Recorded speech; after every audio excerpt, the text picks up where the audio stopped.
Oh, hell yeah. The takeover, baby. The takeover. What is up, everybody? Welcome to the Winners Lounge. Let's go!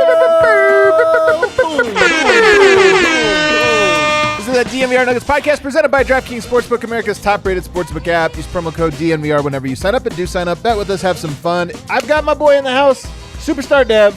Hey, it's another win. It's another Winners Lounge. It's another day here. 9 wins in the last 10 games. We're going to have to talk about that here in a little bit. I mean, you win 9 out of 10, man.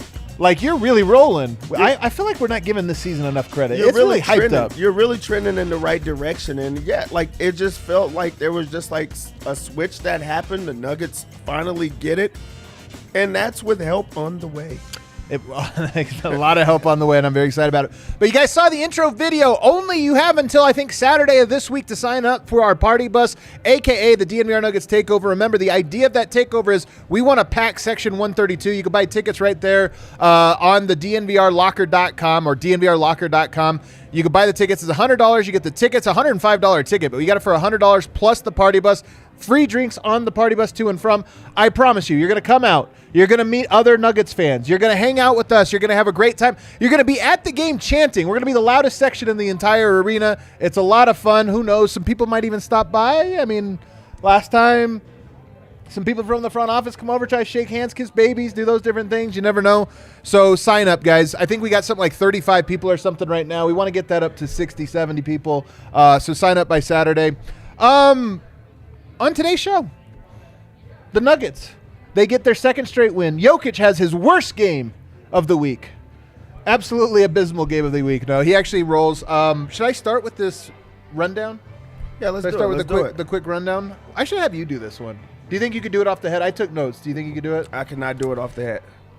Warriors were on fire to open this one, if you don't recall. They started the game 4 of 5 from 3. Michael Malone had to call a timeout because they were just on fire to open it up. But then the Nuggets started rolling. It was a balanced attack. Everybody was eating. This was a no defense game for the whole game, but the start of this game was especially no defense.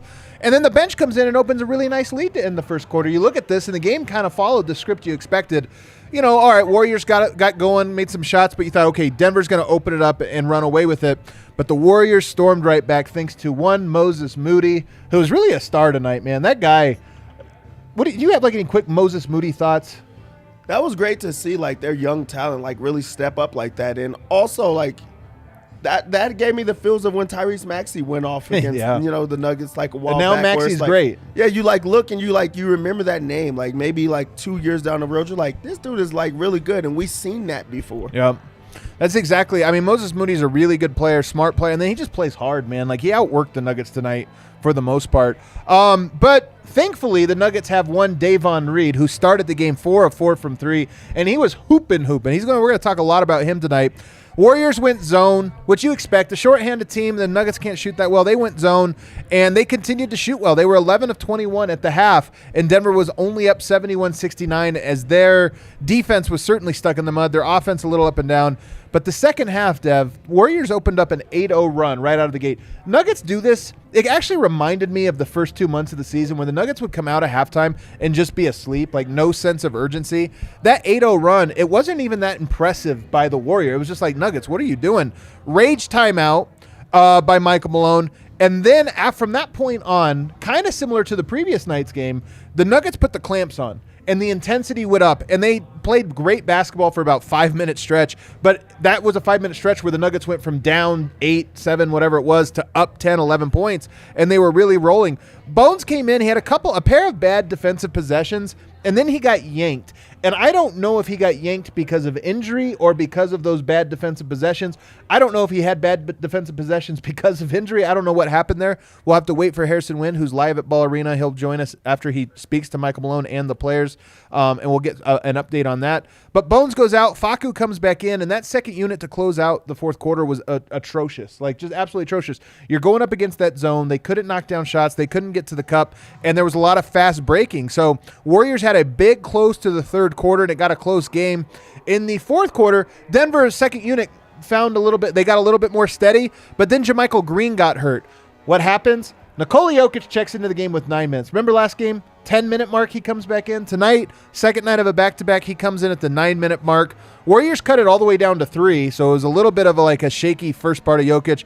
But after that, the play of the game, in my opinion, the play of the game was Jeff Green chasing down a fast break dunk, getting just a fingernail on the shot, just enough to throw the dunk off and save an easy 2. It was a huge play. And from that moment on, Jokic was already rolling all game, really, but in the fourth quarter rolling. From that moment on, it was like the crowd was just into it. The Warriors kind of lost their spirit, and Jokic absolutely took over the game and closed the door. He was incredible down the stretch, hitting everything. Did I miss anything? You missed nothing at all. You hit every single point that you were supposed to hit, and you did it eloquently. Wow. Eloquently. Really? A little loquacious over here every now and then. All right, Dev, what's your big takeaway from this game?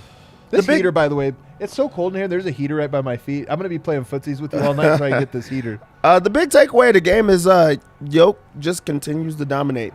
King Jokic, he does it all. And also with that triple-double, he moves. He's 3 away from tying Wilt Chamberlain. That's insane, man. So, he keeps racking them up. To have, 2 straight triple-doubles in the fashion that he did, what a game. Oh, would you call him the DraftKings Sportsbook's king of the game? I would 32 points, do that. 15 rebounds, 13 assists. That's just not a regular triple-double. It's not. Nothing about this is regular, and this is on the second night of a back-to-back. You're supposed to be, tired. It was also an overtime game, and he came in as if he didn't play last night.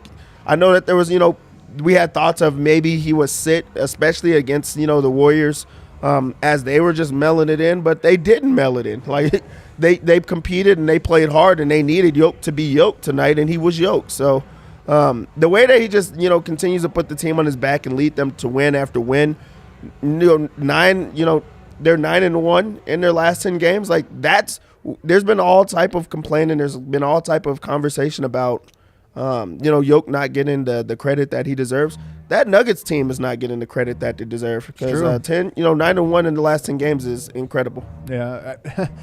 And Jokic was just incredible. Look, there was some guys tonight that were maybe a little passive offensively, or this are kind of unimpressive. Aaron Gordon 8 points tonight. Some games he just his line. We bet on him for 10 points, and he didn't even get there for it, so didn't get the parlay. But Jokic just, man.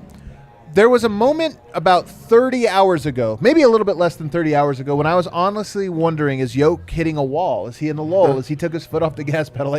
Since then, he scored 1,000 points, 100 assists, 100 rebounds. He's just been absolutely incredible. My takeaway from this game, Denver's defensive intensity is probably going to have to pick up at some point. Oh, yeah. They are... Maybe it's not that important. You have 4 games in 5 nights. Just win, baby. They just got to get through these with some wins, and they are now 2-0 in the first half of this 4-5. So maybe it should be one of those things where it's you just can't expect them to sprint the entire way. But over these last 18 games, you have the integration of Jamal Murray and Michael Porter Jr. Those are things that are going to happen. But I want to see the Nuggets pick up their defensive intensity at some point. It might not happen for another week, 2, maybe even 3. But at some point, I need to feel confident that this team can stop Juan Toscano-Anderson, Kevon Looney, Moses Moody, Damian Lee. Those guys are okay, but they're going to face way better players and teams in the playoffs. And Denver right now is getting cooked. 124 you give up to that group is – I don't blame them, but at some point I want to see them get stops. I think that's the fear, with this Nuggets team and why, maybe they aren't getting the credit that they deserve and people are not buying in is – if you look at their last 10 games where they've went 9-1, they really haven't played many stars. Yeah. They've been playing some really good players and talented players, and those guys have been going off against the Nuggets. I think SGA has to been the best player that they played as of late, and he went crazy in that game. Guys are scoring at will. There's not a defensive stopper that's slowing them down, and that's where, Aaron Gordon's supposed to be in. Because as of late, it feels like Austin Rivers has been their stopper, has been their top defender. And that's just not something that you're going to have, looking forward to the playoffs. And as we get closer to the end of the season, that's how you're going to win those games, especially against, the OKC, second and third string. Yeah. You don't have to have a great scoring night, but if you step up on defense, they're not going to be able to score. And the Nuggets have just been, evading that. Yeah. Let's go back to Yoke, though, before we move on, just because I think we do need to spend some time on him. 32 points on 12 of 17 shooting. Very efficient shooting night from Yoke, as it always is. And by the way, I'm almost bummed that he was 12 of 17.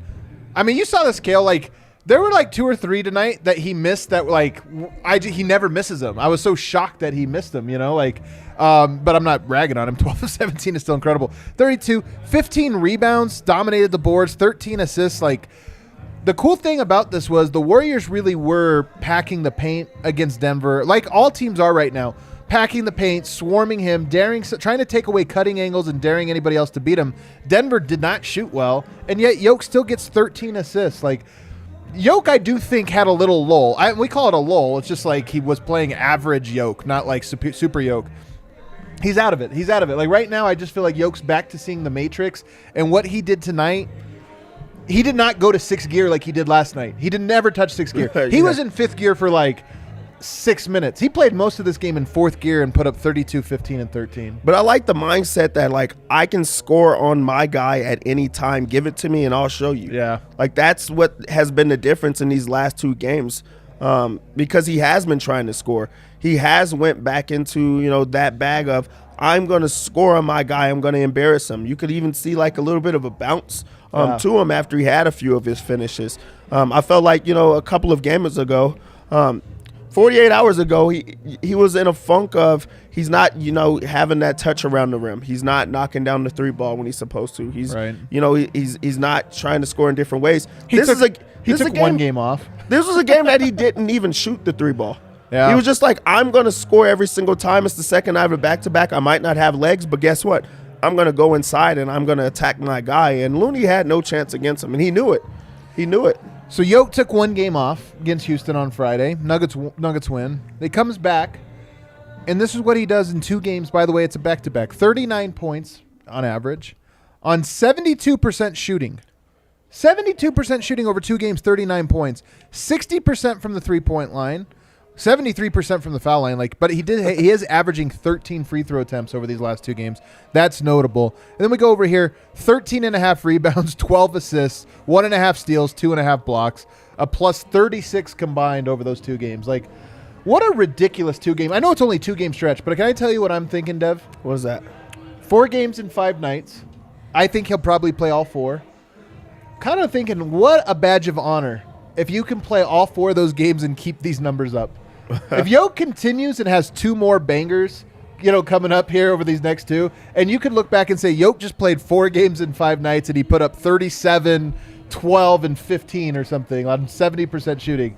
Like, you might lock up the MVP. You actually might close the door on the MVP discussion. Yeah, just pack it up. It's coming. It's going to stay here, actually. Yeah. One thing I want to ask is, like, do you think that has been like an actual approach change with Jokic as far as trying to get to the free throw line? Like, is that like where the biggest difference has been with the last couple of games? No, I mean, I don't know. I don't think so. I will say this. Actually, here's one thing. When you saying this actually made me think. The Nuggets were in the bonus every quarter tonight. Yeah. And that's the power of DeMarcus Cousins. Like, I don't even think DeMarcus Cousins was all that great tonight. He wasn't bad. Like, he was bad in the New Orleans Pelicans game. Tonight, he was good. 13 points, 6 rebounds, 3. So that's actually pretty good. 13 minutes, 13 points, 6 and 3. That's actually really good. So I take it back. He had a decent game tonight. But the number one thing he does is he just draws fouls. And the team draws fouls when he's out there. And so, that combination, like if Yoke gets to check in as he did tonight in the second quarter with 7 minutes left and you're already in the bonus, like he's just going to get to the foul line. So I honestly think it has to do with that. I'd be curious to see what Jokic's free throw attempts are per game in games Boogie plays. That'd be an interesting stat. I could probably go back and manually find this out. Yeah, and that's something that I've really never thought about, is like just the type of pressure, especially when you have, I feel like Jeff Green gets to the free throw line, JaMychal Green gets to the free throw line and like just tries to, put that pressure on the defense. And we know for a fact that Cousins is trying to do that. So that does open it up for a guy like Jokic, who's so smart and cerebral of a player, where he is going to get it and he's going to get the foul, and a lot of the times and one. Also, Aaron Gordon does that. Like, he has other guys that can, make the defense have to play them in different ways, and that does, open up the floor. So that's something that I'd never really thought about. Do you think so? You brought this up. Nikola, is he now 3 triple doubles away? Because back-to-back triple doubles, by the way. Is he now 3 away from tying? So 4 away from breaking Wilt Chamberlain's record of triple doubles, which is insane. I mean, he's going to break it this year. There's 18 games left. He's on pace, I would say, to break it this year. He's kind of in his bag right now, I feel, with triple doubles especially. Is that a big moment for you? Is that a milestone that's like... Absolutely. I agree. Like, because we've seen it all. Yeah. We've seen every single one of those, covering a team, before he got here. Then he comes, and we get to see, like, that maturation process. We get to see him turn into a killer in every single way. So for him to go and break a record that I never even thought about, like, high school Dev, he wasn't thinking about no damn Wilt Chamberlain. Right. There's no way that a guy could Dev, break something like that. So, high school Dev wasn't there. What was high school Dev thinking about? Wilt Chamberlain in a different way. He wasn't thinking of that. He was chasing a different Wilt Chamberlain record. We had different records. So for Jokic to be chasing that record. High school Dev. Wow. Yeah, so, now I get where all these relationship stories come from. Wow. now I get why. All right. So yeah, like he's like really just in a different bag, and I think it means a lot just to see it completely. High school Dev was different, man. He was just absolutely different. Yoke's just incredible, man. And like I don't. First of all, sounds weird to say. The 3-point thing got in Barton's head and it became a thing. I don't think it'll happen with Yoke this way. Like, for one, I just don't think he cares. Also, triple doubles, they're not like a thing. I guess you chase him. Like, there could be a game if you got 9 assists with 4 minutes to go. Is he like really hunting because he knows it's coming? You want it to happen at home? I don't know, but I don't think it'll be a distraction. I just think it's going to happen. In fact, we should look at this. I'm kind of curious. This makes me curious. At Sacramento, is Jokic getting a triple double? Yes. You think he's getting one there? Yes. Okay, there you go. Golden State at home. 4th game in 5 nights. It's Golden State. You getting a triple-double? No, I don't even think he plays in that game. Okay, he might rest, yeah. Toronto, you play Toronto at home. Yes. Yes, that's a triple-double? Yeah, they don't even have Mobley in that game, right? Or, like, they're not believed to have Mobley. Mobley, Toronto, not Cleveland. Oh, okay. Yeah, so you got Siakam. I mean, I don't know what you're going to... Yeah, they don't have a center. All right. They don't have a center. Yes, you'll get that. They got the length, though. I'm going to say no on that one. I'm going to say no. You say yes. At Philly? That would be... No, that's... He actually... Who did they play right before Philly? Hold up. He's going to rest the game before that. He's playing all out against Philly. If Yoke tied Wilt Chamberlain's record in the game at Philly, especially if Denver got a win, literally lock it down. Lock it down. The MVP, they might hand him the trophy there. Who did they play right before the Philly game? Toronto.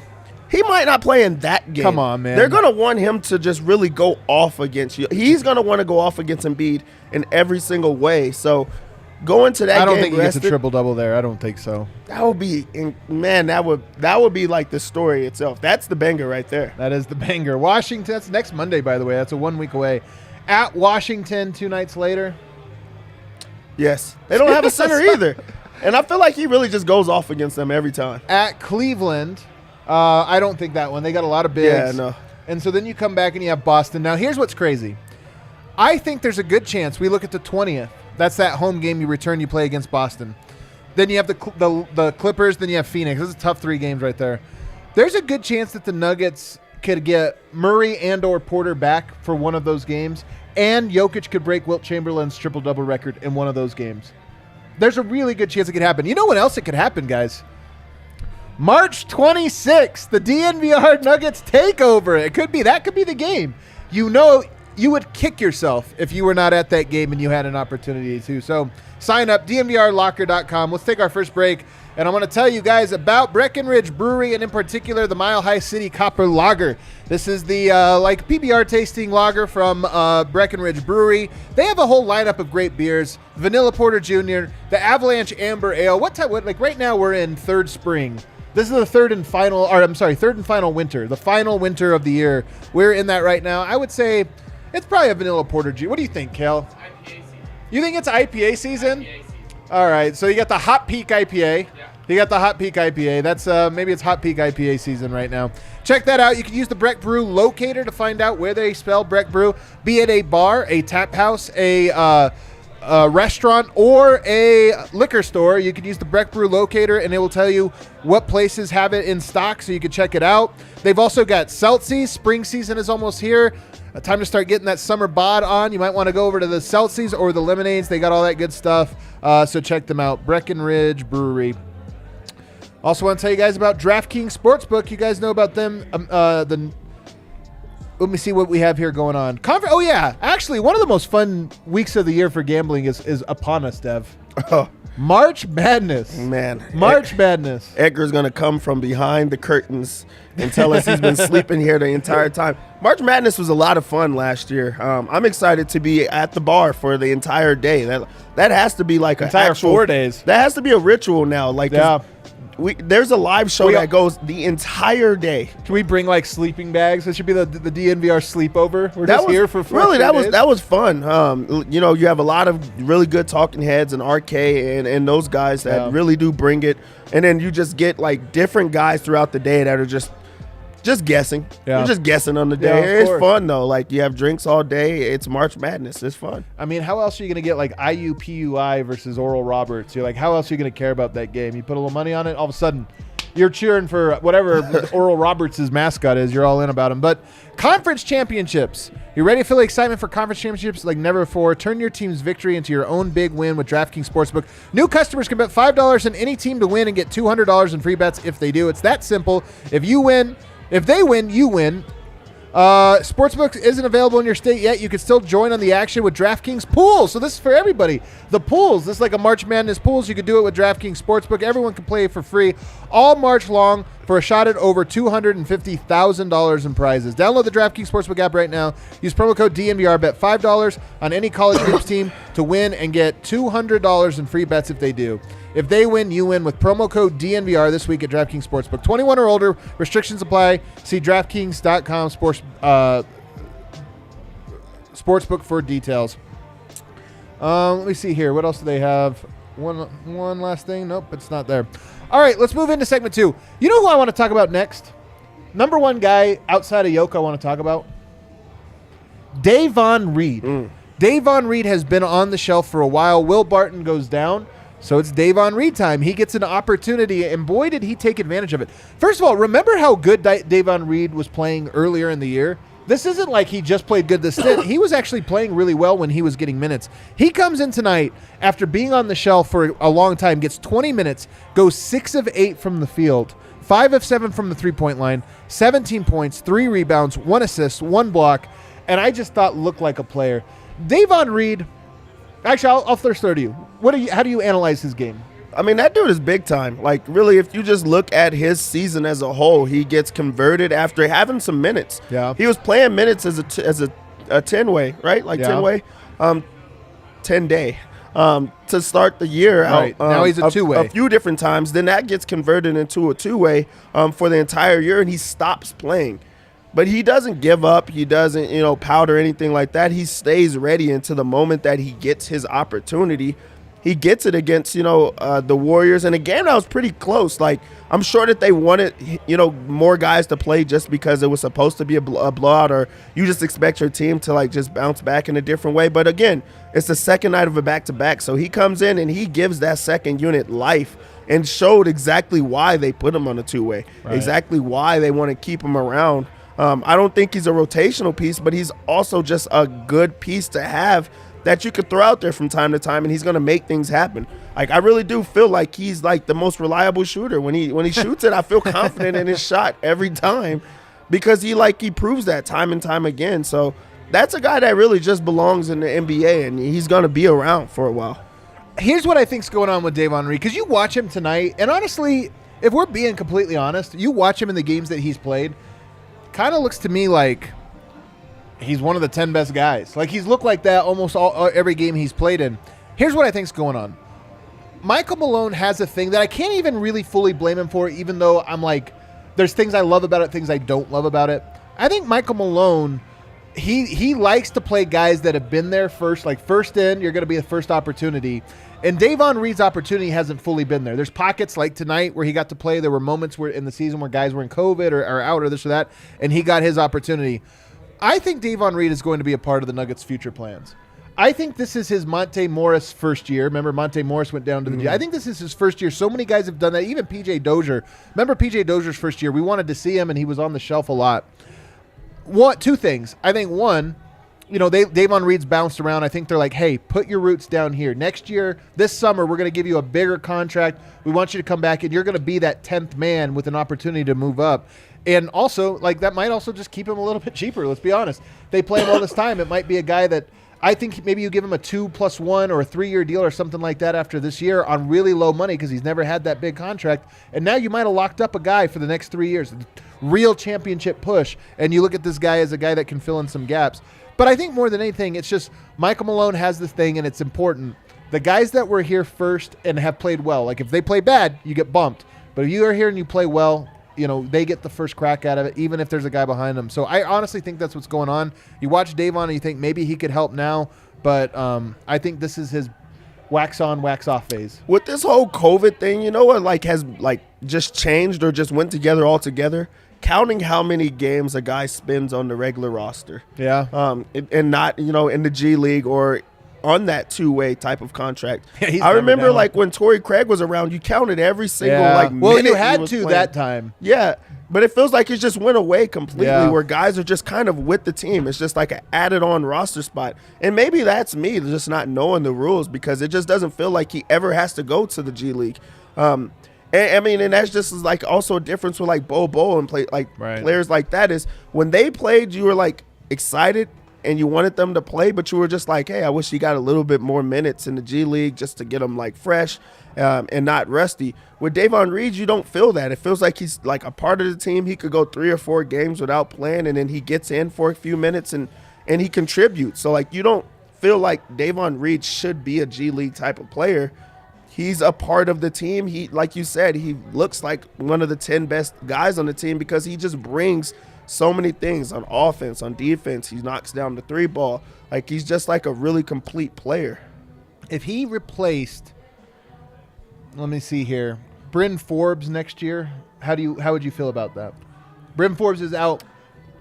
Davon Reed is in. Well, if Bryn Forbes can't shoot anymore, Davon Reed can. You know what I'm saying? You're Davon Reed's the better shooter. I mean, so if you let him shoot that many times, or that's the only thing that he focuses on, I don't think that it's a huge difference. I don't want to just pick on Forbes straight from this game because he didn't make any. He has been shooting the ball pretty well, but I don't feel like it's that much of a difference. I feel like Davon Reed adds those type of things, and he also does a little bit more than Forbes. Forbes is a good knockdown shooter, but Davon Reed can do a little bit of everything. And also, I told you, I feel confident every single time that he touches the ball or shoots the ball. I feel like he just makes the right decisions as well. So I feel confident in Davon Reed and just having him, and you're not having to pay him as much. He's confident too, man. It's weird how confident he is for a guy that really hasn't made it yet.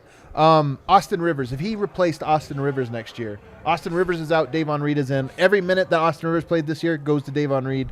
Do you feel good, bad, middle, indifferent? I still feel confident. I really like what Austin Rivers brings to the Nuggets. Me too. He's a vet that really can defend multiple positions. Austin Rivers is guarding wings at times, and they really need that type of depth. They need a guy that can do those type of things. So I don't feel as confident as if I, got rid of Forbes, but I still feel like he can fill that void. We've seen Davon Reed have some really good defensive games. Yep. We got to see him on an island with LeBron. That's right. I'm never gonna forget and that. Claps in his face I'll never forget that either. That was great. So we've seen these moments for Davon Reed.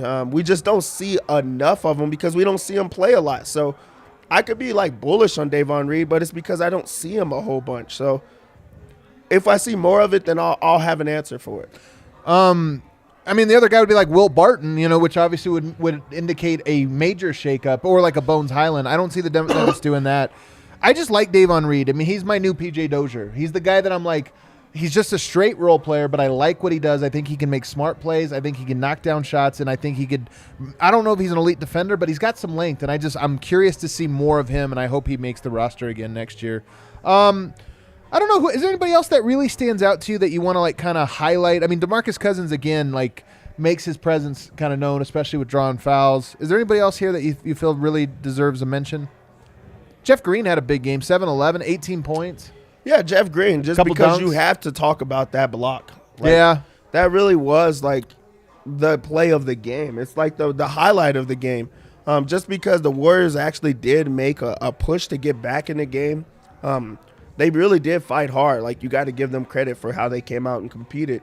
I didn't feel like the Nuggets thought the game was getting away, but they actually made a push, and that's one or two misses away from. If he makes that one, it goes to 1 point. And you're right that I think the Nuggets probably had, control of the game. But anything can happen if you mess around. And that was a huge swing. So I agree. That was the play of the game. And then they just come down and it just calmed things down. But it was just so different what we're seeing with Jeff, because that was a high effort play. He really went and ran down a guy that was having a monster game. Jordan Poole was having a monster game, and he goes and blocks that.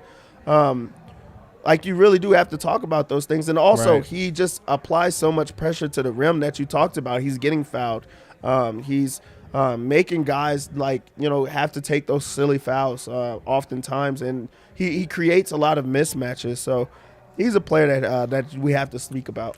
The homie, let me see who it was. The homie James Rate sent me this. I have to look at it real quick because I said my theory. He did some calculations about free throw attempts for Jokic with and without Boogie.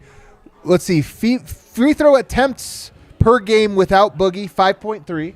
Free throw attempts with games with Boogie, 7.1. That's 1.8 per game increase. That is pretty big. That's a meaningful one. Now, the 12 or 13 game sample size, it's still a little bit small. It's still a little bit of a small sample size, but hey, there's something to it.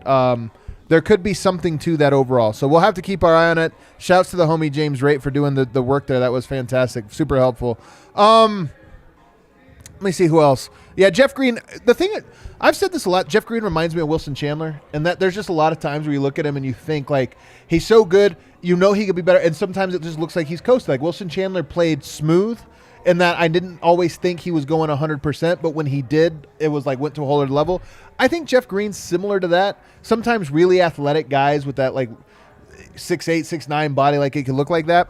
But that was one of those plays where I think Jeff Green, he's a veteran. He knew that was a big moment. He knew that was one where it's I got to put the afterburners on and go and make this play. Aaron Gordon, we talked about him a little bit tonight. A little concerned. 8 points, 5 assists, 0 rebounds from him tonight. This was a perimeter game. I'm a little... Again, I'm giving it a pass, but I want to see him be a lockdown defender again. And I feel like he's kind of got cooked by. So Moody cooked him for a bit tonight. Poole cooked him for a little bit tonight. I just want to see a game. He's done it when it matters. He's turned on, okay, now it's time to lock down, and he's done it. But I don't know. It's not lost on me that Moody had a career high tonight, that Poole went off tonight, and he wasn't all on him, but he was tasked with. And when the Nuggets did flip the switch, when Michael Malone called that rage timeout in the third, he started getting into guys full. He was out 5, 6, 7 feet behind the 3-point line, getting into him, and that's how they won. So maybe it is just a load management thing, but it's just when he plays great defense, the Nuggets win. Yeah, I was gonna say it maybe has to be a load management thing because he still hasn't got called out yet. It's true. So it's there's an understanding of why he's not doing it, a good point. Or something like that. Because if you bring a guy in to be a lockdown defender and he keeps getting cooked, he's he has a game where he gets 0 rebounds. He's standing on the perimeter, but he's not even shooting the 3 ball. This was kind of like a coast game for him. Just kind of going through the motions. But also there has to be a time where he a window. Hey, now I have to get into playoff mode. Now I have to get there physically. Mentally, emotionally, where I'm going to have to be that defender. I'm going to have to be that lockdown guy for the Nuggets because you already know when playoffs come, they're giving the ball to Jokic every single time. They just have to. So how are you going to impact the game? How are you going to, put your foot down and show that what they brought you there for? It's going to have to be with your bread and butter, and that's on the defensive end. So I'm just waiting for that moment where he gets back into that's what he wants to do because that's what he was brought here for. Maybe it's coming soon, and you get reinforcements offensively with Michael Porter, and maybe it allows him to lock in on that zone. We'll have to wait and see. Obviously, some updates, have to wait for some updates there. Monte Morris was sneaky good tonight. 18 points. He actually was a game high plus 15, 18 points, 5 rebounds, 7 assists. 6 of 11 shooting, 2 of 6 from the 3-point line. He just remains solid. And then Austin Rivers, same thing, 15 points tonight, 2 rebounds, 4 assists, but 3 steals for Austin Rivers, including he's the only guy on the team that really does this consistently, pick guys' pockets for breakaways, and he had a breakaway dunk today. I feel like he gets one of those every 3 games or so, and I don't know if anybody else gets any. Exactly. So that shows how other than good Facu would get him of a defender he is, and how he is locked down on that end of the floor. Also, haven't been complaining about like the jab steps and trying to take contested shots and things like that. Yeah. Back to Monte. I mean, he had 18 points, 7 assists, 0 turnovers. The full Monte? Yeah, that was the full Monte, and he's been doing this. He's been scoring so well and taking care of the ball, where it's just like we just think that was just like a calm game, and that's an excellent game from your starting point guard on the second night of a back-to-back that just keeps everyone under control. Even when the offense is going not so well and things like that, it doesn't be Monte that puts him in that situation or that funk. He does what he has to do every single night. You could just pencil him in. We need Eric. You think we get Eric to make us a full Monte graphic that we could just drop whenever he has the major assists, no turnovers, the full Monte? The full Monte. Sometimes you get the half Monte. They should just cut it off on some game if he has a turnover or 2. I've got 2. All right, can you pull up the Millsap? Can you go to Millsap's timeline? I want to do a quick check-in on Dad. Yeah, on Twitter. Just look for Paul Millsap. He doesn't tweet very often, but he had an absolute banger tonight. Made me miss him. It's his last one. There he goes. All right, let's read this. Pull it up on screen here. Let's check in on Dad. Every time I got stitches or had a busted lip, after the game, my granny would say, "You better start hitting them back." Little did she know, I was hitting them back. With pump fakes and step backs. He put LOL. Man, Millsap is I miss it, man. I miss the dad jokes. That was like a 10 out of 10 dad joke. The crazy part is he's just sitting there on an off night, and that's the thing he's thinking about right now. It's late at night. He's probably at the kitchen table or on the couch watching games, and he's he probably is telling a story about how many stitches he got or something like that, and he had to put that. That is really the dad of dads. The dad is the dad. He's just younger than me. He left Michael's and he went home and that's what he boasted. Can I tell you something? Kale might relate to this. I love Michael's. Big fan of Michael's, man. They have some great stuff. All kinds of colored pencils. Every type of colored pencil you want.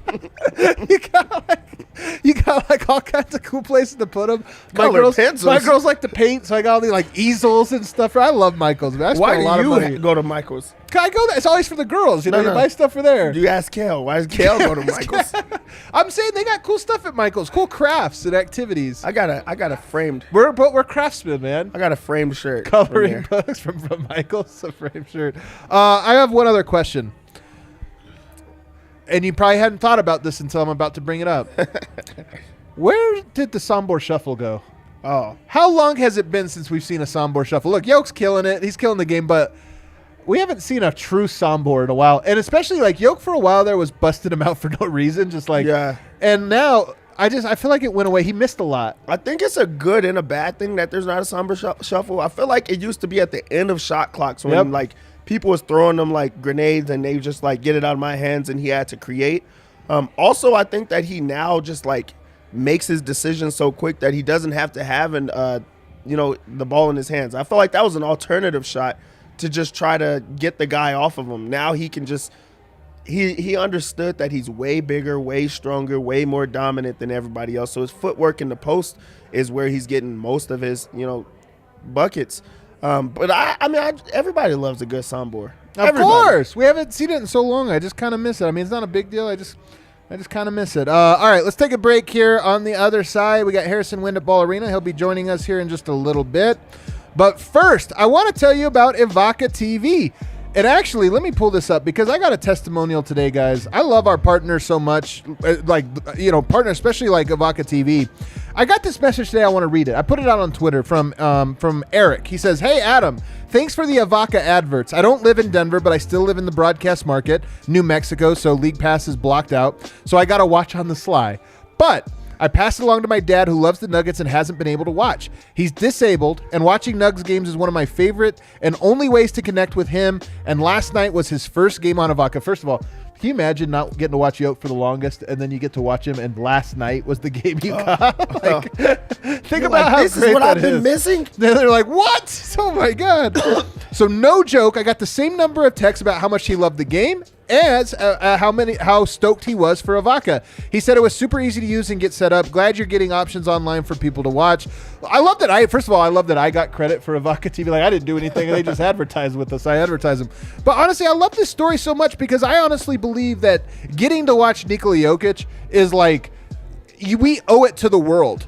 We can't hide it from the world. Avaca TV, and I like that this new company has found a way to get it done. We don't have to go like, oh, I hope these, whatever, Comcast gets it together. No, somebody smart has created an alternative. Avaca TV is a totally new paradigm. By the way, and then when I put that tweet out, all these people flooded my mentions with like, I switched to them. They're awesome. Love them. Awesome company, local company. Totally new paradigm for TV delivery that's less expensive, more efficient, and offers a superior picture than legacy providers. And most important of all, they carry Altitude Sports. They have a growing number of channels that are going to their lineup. They have service to Denver, Colorado Springs, Phoenix, Boise, Twin Falls. Most importantly, they've got Altitude Sports. They've also are going to have AT&T Sportsnet coming very soon. So you can check out Nuggets, Avs, Rapids, Mammoth, plus Rams, Pioneers, and baseball as well. Here's what you do. Go to Avaca TV/DNVR. That's Avaca.tv/DNVR, EVOCA.tv/DNVR. Only pay $25 a month plus the receiver. There's no contracts, no hidden fees, and price is locked in for 2 years. And oh, by the way, they're such homies that they are sponsoring the party bus. They're sponsoring the party bus, made it a little bit cheaper for everybody, and we're going to be able to have a lot of fun with that. Hopefully we can make this one a success so we can do it again in the playoffs. So Avaca TV, one of my favorite partners that we have, and I just love that testimony. I wanted to share it with you. Also going to tell you about Sexy Pizza. You guys know about Sexy Pizza. They share a bit. They share this building with us. Where's Sexy Pizza at? How come it's there? Well, it is. I do know it's on the top floor. Thank you, Cal. What is Sexy Pizza, you might ask? With 13 years in the Denver community, Sexy Pizza is as local as it gets. Hand-tossed deck oven pizza with made-from-scratch each morning dough. Choose your own adventure with their wide range of toppings, or try one of their signature philanthro pies, where a portion of every sale from these 5 specialty pies is donated to a range of different nonprofits right here in Colorado. If you're looking to have Sexy Pizza support your organization or event, go to www.sexy.pizza and check out their About page for the donations link to see how Sexy Pizza can support your cause. 12, 16, 18-inch crust, all kinds of good stuff. And then they've got locations all over Denver. Capitol Hill, Old South Pearl, Jefferson Park, and Park Hill, and a new location in Trinidad, Colorado, way down in Trinidad, that just opened up. So check them out. Sexy.pizza, the best URL in all of the land. All right, we have some super chats, I understand. Yep. What are the kids saying online these days? Patrick Rasmussen says, Dev led all DNVR hosts in TPM for the homestand. Wow, Dev, what a run. I am on an absolute banger. Just roll it tonight with Dev. All right. F you, Patrick. Whatever, man. I don't feel like the stat is terrible. That's my person. A flawed stat. Jokic, Spirit blessed animal. by the basketball gods and by extension, the Nugs. It's so true. It's so true that Jokic is so great that we just are benefiting from his greatness just by proximity. You ever notice that? Yeah, I've become a better man by watching. I Nikola haven't, Jokic. but yet I get all the rewards of you and him being better men. It's incredible. It makes sense now, actually, I think about it. Just by proximity. What else we got? Another one? Come on. Rayvon leads DNVR chat and TPM on the year, plus 733. Wow, these chats are really adding up. Thank you for that one, Patrick. What else we got? Dylan Smith says, Dylan, I named my daughter Dylan. Big Bob Dylan fan. Hopefully you are as well, Dylan. I feel like Jokic gets a 20-20-20 game this year. It was my bold prediction earlier. I can't wait to see it happen. Man, it's going to be tough. 20 assists is tough, man. If he got a 20-20-20 at this point to the end of the season, really, there's so many things that could happen to just secure the MVP. But if he gets a 20-20-20, I hope it's against the Sixers. That would be 20-20-20. How do you not – the game should be over before you get to 20-20-20. That's the thing is like Your teammates got to really be letting you down. I was about to say, that means that it is a close game, and you probably went to overtime. Probably played no defense in that game, which I got. Yeah, whatever, as long as you win. Jack says, only here for when Bones comes on. Make it a regular segment, man. You know we would love to have Bones on. Hey, there's a chance. All I'm saying is there's a chance. Bones is a really cool, creative guy, man. I think everybody was feeling the love this last show. But please tune in even when he's not here. It would be a bummer. Danny says, Nuggets have been getting to the rim the past 2 games. Gordon last night, Rivers Green tonight. Got to maintain that trend when shots aren't falling. It's true, man. Nuggets got to be tenacious going to the basket. I do think, one thing I'll say, you notice the Warriors have been a team that traditionally has been very good at getting to the rim and scoring at the rim. Shooting and getting to the rim go hand in hand. And I think when Denver gets some of their shooters back, that paint's going to open up in a way that allow for that. What else we got? Goat Boy says, Super Chat, I love the smell of triple-double in the Serbian morning. I am sleeping as you read this, but I don't need to be awake to know the vibes are immaculate. Hell yeah, Goat Boy, all the way from Serbia. Go back to bed. Get a little sleep before work. No problem there. Then Astray says, can we even believe the legit possibility that Jokic, a center, could end the season with both leading the league in triple-doubles and breaking Wilt's record? Can we believe it? I almost can't believe that it won't happen at this point. It just feels destined to happen.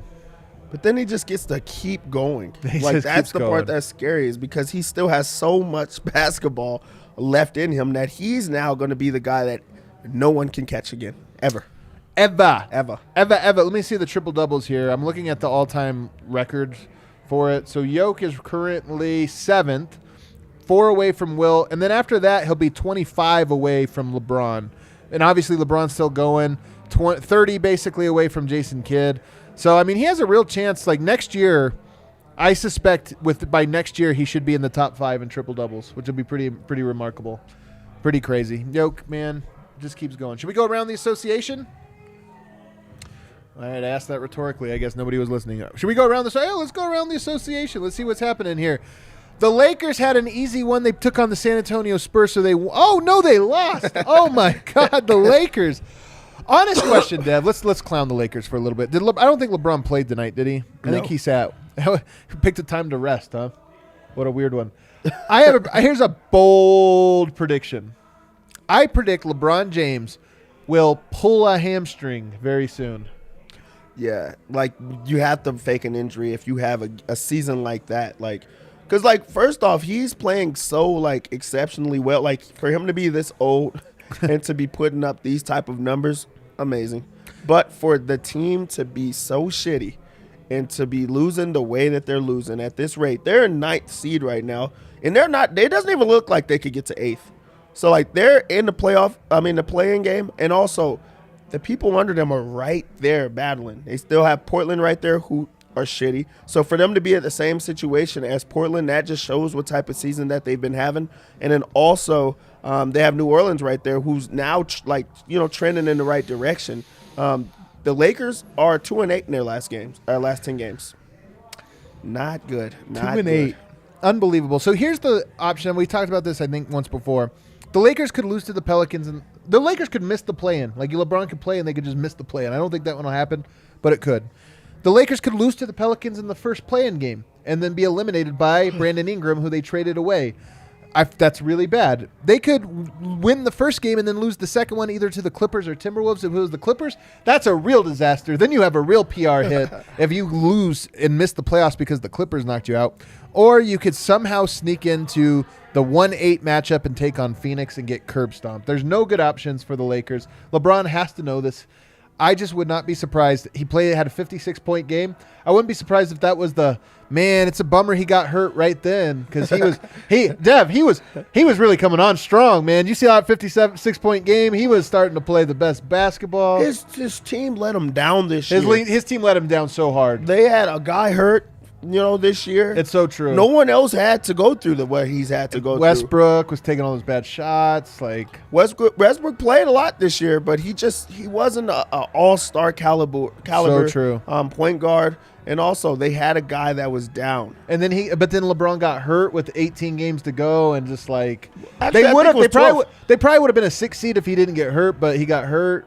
you know. And he also was playing through an injury since game 3. He was actually. Nobody knew game that. 3. Remember when he came out after the finals? His hand was all wrapped, and he's like, "Oh, you guys noticed that, huh?" Yeah, if you It's go like, back and watch in the bubble, he hurt his wrist on it, and he played on it this entire time. Now he's going to take time to rest. He's not going to get surgery. He's going to take time to rest. This is my bold take. I think LeBron calls in sick for the rest of the year for some injury because he sees there's only bad scenarios. I'm such a hater and it feels so good.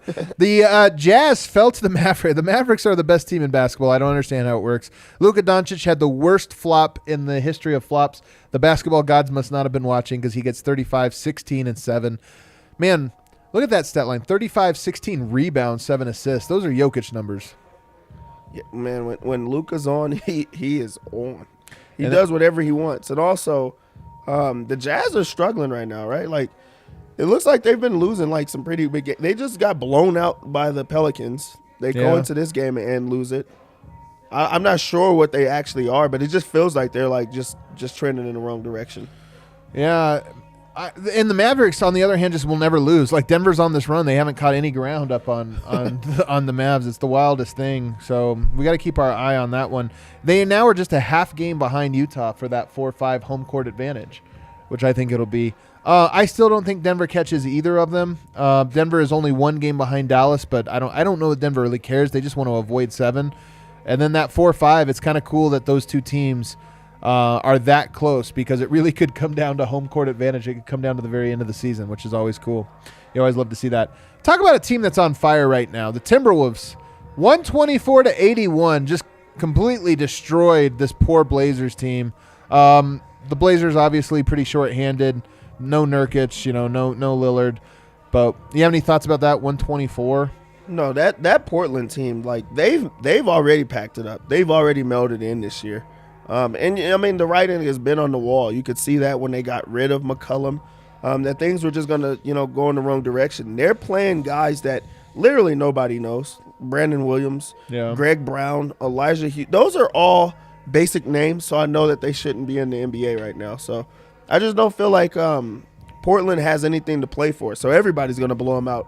And if there's one team that's really going to try to blow them out, it's going to be the Timberwolves. Yeah. Karl Anthony Towns, he lives for those He does moments. live for blowout wins. He really does. And he's going to go off every single time. Yeah. The Heat and the Rockets, 123-106. The Heat win. The Rockets a terrible team. Somebody, who was I talking to earlier that was like, yo, I got great odds on the Blazers and Rockets in a parlay. Who was that? It was Jesse. He's like, it's probably not going to happen, but it's worth $2 to win like 40. And I was like, bro, the Rockets just won on accident the other day. They're going to lose every game the rest of the year. There's no way they get a win. Anyway, those two teams combined to lose by 60. So tough bet. The 76ers beat the Bulls. No Vucevic in this one. Joel Embiid goes off. He had 43 points, 14 rebounds, 2 assists, 2 steals, 3 blocks. Filled up the stat sheet, 16 free throws. The 76ers continue to roll, but unfortunately the Bulls continue to lose. CHGO, yet to have a winner's lounge. They don't know what it looks like. They don't know what it looks like. They have 2 losses for the Bulls, 2 losses for the Blackhawks. Nobody else playing. Tough scene out there, man. Just cursed. They're just cursed out there. They started up, and they're just going to have to learn how to lose for a while. It's the opposite of when we opened PHNX, and they immediately were great at everything. And it was so annoying. And then they win 10-0 to start for the Cardinals. Losing like that is where character is made. So good luck to them. Good luck with them, man. Those guys are really fun, man. They're a lot of fun. And then finally we go over the Pistons. Actually, I got 2 more. The Pistons beat the Hawks. Man, what are the Pistons doing? They're really blowing up their tank too. They're supposed to be losing. The Hawks are supposed to be winning. That's a kind of a crazy one. And then the Knicks beat the Kings. This poor Kings, man. They are now officially worse. After with this game, they officially become worse than they were before the trade. You make a win-now trade where you trade away a future piece and get worse. Are the Kings the biggest fountain of sadness in the NBA? What's the saddest franchise in the NBA? They just set a record, I believe, for most consecutive below 500 seasons. It was like 16 or something. Oh, then it's them for sure. I think it is them, man. And it's not close. And they also let guys go off in this game. Julius Randle, who I didn't even, think was good anymore. He's my least favorite 40 player. Points in the game. RJ Barrett has 27. Emmanuel Quickly, who we never seen him in bones, at the same time, 24 points. Like, Everybody goes off against them, I guess. Damn, Harrison's still waiting for Jokic, so this one might be like 7-10 more minutes. What do you think, Dev? What do we do? What do we do at this time? I'm telling him we might just quit the show. Is Bones around? Anybody have a line? Is Bones coming in, Kel? Like, no? Can you hit him the feed? Can he know? Or he's not going to go? Damn it. All right. Well, shit, man. Let me see. I'm going to write him one more time. Are there any questions in the chat here? I think tomorrow, by the way, I think we're going to be off tomorrow. We'll have shows again Wednesday, Thursday. Probably have a Friday show as well, some kind of Friday show. If you guys haven't checked it out, Serbian Corner has been absolutely fantastic. Those guys, Miroslav and Voya, have been doing a show on weekends, and it's really a great, different perspective. They have some great segments, and I feel like they're really starting to get a rhythm there for that show. So if you're jonesing for more hoops, you want to check them up. Okay, he says he's going to go set up. He's going to set up now, so we only have to stall for 5 minutes. Well, could you at least talk about one more time? Could we talk about the bus? The party because we can talk about like the experience of what it was last time. What's going to be different this time? Well, what's different is the bus this time will have coolers of Ranch Rider, which is going to be fantastic. So you guys can all try the different flavors of Ranch Rider, get free drinks. It used to be you could order a drink from the bar, carry it on the bus. Now we're just going to have these cans, and the canned cocktails are great. What really is going to be different though about this one is Nuggets were playing the second night of a back-to-back against Utah. We had a blast. Everybody said it was incredible, but the Nuggets got destroyed by Gobert and the Jazz. This time, Oklahoma City, it's going to be a revenge game. I think Michael Porter at least will be playing in that game. There's a chance Jamal Murray is playing in that game. There's a chance that Jokic breaks the triple-double record. I just think it's going to be a night to celebrate. One of those nights you want to say, I was there. I was there when Jokic broke the triple-double record, or Wilt's triple-double record. I was there when Michael Porter made his debut, or maybe when Michael Porter went off for the first time, his first 20-point game since coming back, something like that. So, to me, that's what's so exciting. By the way, I wouldn't be surprised if we got a Porter-Murray update later on in the week. Like, we saw they were supposed to go to Grand Rapids, and then they canceled that for logistics reasons. So, like, they're going to be doing some other stuff. I wouldn't be surprised if we got something with like, oh, Porter and Murray, by the way, have been playing or played in today's 5-on-5 for the first, like some little update like that this week. Yeah, one of the things that I like really loved about the party bus, first off, it's super fans with other super fans. Like everybody felt like a community. Like I feel like the DNVR community is all one family. So it's like the chat comes to real life. Yeah, and they're talking about it all. I think it was also cool that like people were like, "Hey, I'm Amanda." People were like, "Who's Amanda?" Yeah. Then they have like their name tag, and everybody's like, "Whoa!" Yeah. And we got to meet some people that first off, there was people that I did not think really existed. I thought they were bots. I thought they were Eric. Greg Whittington was here. Oh my gosh, that's crazy. Yeah, so I think that was cool, but also like going to the arena, I think it was really cool because we're out there, we're networking, we're talking to people and trying to bring on new DNVR, people. And there's people that just kind of recognized you. Just like, hey, what's up, Adam? Yeah. Hey, Dev. Like, that was like sit shocking. And have conversations. You're having that conversation because you're like face-to-face with these people. And it's just like people that are not in the chat, people that are not, here. Then there's like, our favorites, the people that are here every single time that are in the comments, in the, in the Discord. They're there and they're the same online that they are in person. Right. And I think that's like really awesome. Like, the Rays and the Avas and people like that. So like just being able to put that into real life, like just goes a long way. So I really did love that bus. That's what's so cool about this, man. I know everybody in Chicago, too, is asking us, like, are you getting a bar? Are you getting a bar? By the way, we have some cool stuff going on with our bar. Like, there probably going to be some major renovations to this bar over the summer that I'm very excited about. Some cool things coming up. But, yeah, that whole idea, I mean, that's part of what we have planned here at All City. People don't realize All City, our parent company, but that's what we have planned here is this idea of like creating all these digital spaces where people hang out and spend time together and then creating a physical space that's the representation of that. And that's what the bar represents. That's what the party bus represents. So I'm looking for that. It looks like DeMontis Sabonis, by the way, left the game early or got tossed. I can't tell which one. So poor Sabonis. He's been with Sacramento for like 1 week and he's already ready to just quit basketball. Poor guy. Harrison. What's up, guys? We delayed it 20 minutes to wait before we started the show so we could get Yoke. What's Yoke doing? I don't know, man. Just working out, putting on a suit, looking good. I don't know. I don't feel like I want to complain though if he's playing like this. That's a good point. He actually could do whatever the hell he wants. Any notes from the game before you take us to the locker room? I'm just like sitting there laughing to myself at how good this guy is. It's like a joke at this point. It really is a joke. It's hilarious, man. I'm just I'm just sitting there laughing. Like, do you think what I'm doing in the second half? Do you think our perspective? I put that tweet out, by the way, of just giggling because that really is how we watch the joke. Like we just sit there and giggle sometimes, like when he starts taking over. Do you feel like? Because I thought this was a great game from Jokic, but it's funny comparing it right on the heels of that last one. Do you feel like we are getting to a point where if if he comes out against Sacramento and puts up 25, 10, and 7, that we're going to be like, that was bad, or it's just like so unimpressed. Like 25, 10, and 7 is probably it's his average roughly, but also it's an awesome. The bar's so high for him that tonight's game somehow felt unimpressive because last night's game was so godly.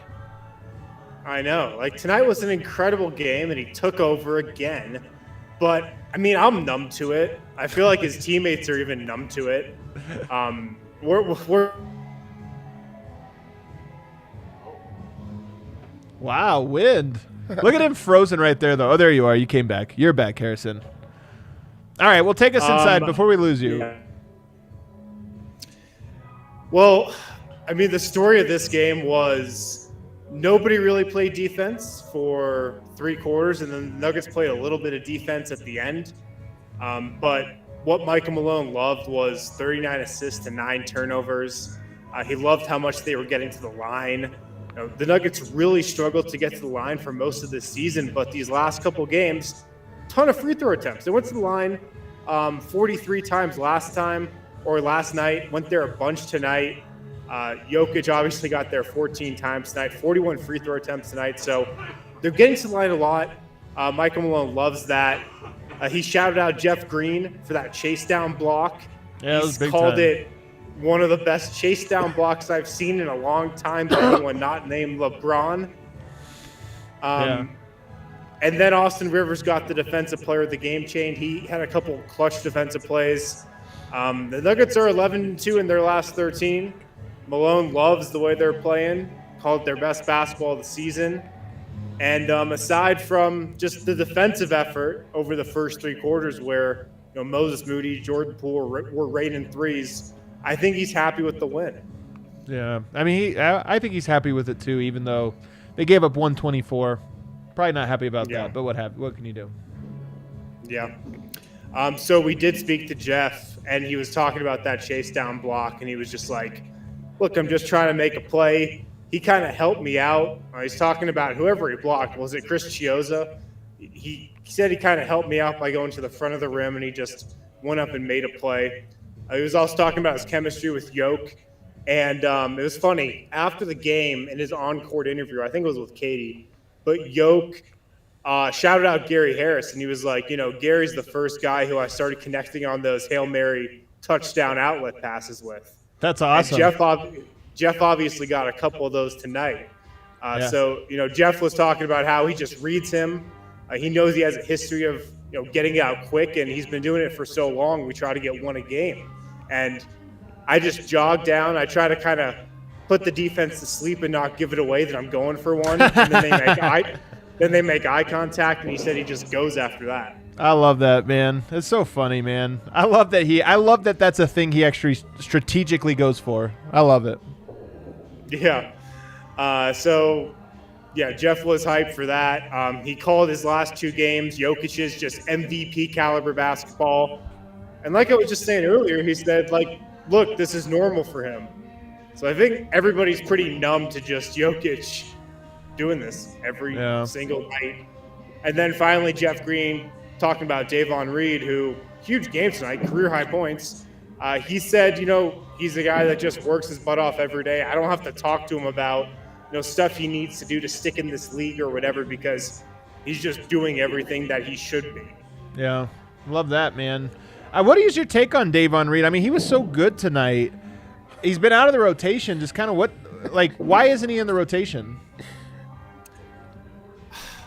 I mean, he's just not in the rotation really because the Nuggets traded for Bryn Forbes, I feel like. Yeah, I think if they hadn't made that trade, Davon Reed's probably playing those minutes. But I've been surprised he hasn't been playing more. He's a good defender. He can shoot it, obviously. He's long. He's like more of a natural small forward than, Austin Rivers is. So I really like Davon. I definitely think he's going to be around this team for a while. Like next year, I bet he plays even more. I bet Denver re-signs him for, like a 3-year, that whatever that PJ Dozier deal was that he got after his 2-way contract. That's the thing, though. Davon Reed played a great game. They're not going to be able to play him in the playoffs under a 2-way deal.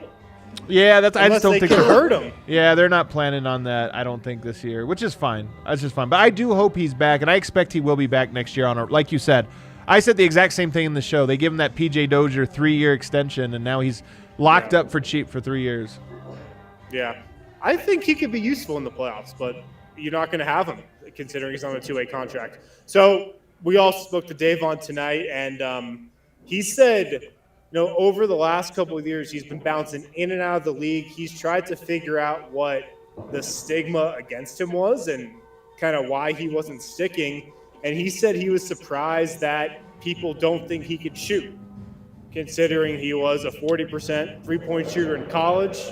Feels like, he's shown he could shoot it, but apparently a lot of people out there don't think he's a shooter. So he's worked on it. His shot's obviously a lot better now, and he thinks that's, one of the things that's helping him stick is his three-point shot. He talked about just his defensive mindset, and he says he looks forward to every challenge, guarding the best player on the other team. That's something I definitely look forward to, but I can only control what I can control. And then on Jeff Green's chase down block, he goes, I've got to figure out what Jeff has going on. Like, I need that athleticism. And I tweeted this out tonight. Jeff Green makes 2 to 3 ridiculous above-the-rim plays per game. Yeah. It's crazy. Yeah, he really is, man, so athletic. He had a good game tonight. He had a really strong game tonight. Yeah, he definitely did. And then he was just talking about Nikola, and Davon said he and Monte were talking about the other day. Again, he said they're getting numb to how easily and effortless he does it. To me, he'll be the MVP this year. He's also the MVP according to Steve Kerr. Steve Kerr said Jokic should win MVP. Wow. So Steve Kerr back in the club. Steve Kerr back in the club. Did he fall out of the club for? Oh, what did he fall out of the club for? Well, because he's just being a whiny little baby about this reschedule thing over the last couple of days. But he might be back in it now. I'll tell you what. I don't mind. It made for an easier Nuggets game tonight, so I'll take it. Anything else, Harrison? That's all I got, guys. Well, thank you so much, man. Get home safe. And guess what? We're going to see you again on Thursday. We're back. The squad's back together. Vote. Flying back to America. He's out of quarantine. Harrison back. I don't know if Eric will be back yet, but you know what? We're getting back together for the first time in like a month. Man, that is wild. See, I know Dev, and I know how much he just hates the two-man shows. Like, I know this is just hating him. What? These last 3 games. Have you guys been in a secret group chat lately talking about the two-man show? I have no idea what Harrison is talking about right now. Is there a secret group chat? We'll see Harrison get home. Cue that outro music, Kale. Let's all get out of here. Guys, thanks for tuning in to another edition of this show. Don't forget it's also a podcast. We have not received a review on Apple Podcasts for over a month. We have not received a review. So if you guys get to open up your phone, put a 5-star rating, and leave a little nice word. Say something nice about Dev if that's what it takes. Yeah, you actually say something nice about me on there. Everybody just go in there right now and say something very nice about Dev. Talk about him needing a raise or like more airtime. Do something. More airtime for Dev, please. That's definitely going to be it. Thank you guys so much. Hit that like button on the way out. See you later.